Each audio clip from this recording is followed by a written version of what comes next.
Supreme court में मखसूस नशिस्तों का केस नज़रसानी दरख्वास्तों पर समाअत अदालत ने मुतफरिक दरख्वास्तों पर फैसला महफूज कर लिया। समाअत में थोड़ी देर का वक्फा, जजेस से मशवरा करके दोबारा आएंगे। जस्टिस अमीनुद्दीन खान आइनी बेंच उठने लगा तो सुन्नी इत्तेहाद काउंसिल के वकील फैसल सदीकी रोस्ट्रम पर आ गए। क्या 26वीं आइनी तरमीम के लिए जवाबुल जवाब का हक खत्म कर दिया गया?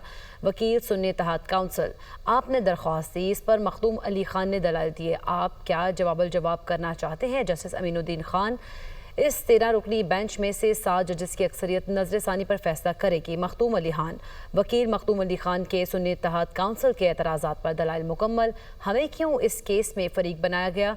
फैसल सदीकी का ऊंची आवाज़ में जवाब, सीनियर वकील हैं, आपका रवैया नाकाबिल कबूल है। जस्टिस अमीनुद्दीन खान का फैसल सदीकी से मुकालमा, फैसल सदीकी साहब, आप मखदूम अली खान से नहीं हमसे मुखातिब हैं। जस्टिस जमाल मंदोखेल, चलिए हम आपको फेयर ट्रायल का मौका देते हैं। जस्टिस जमाल मंदोखेल,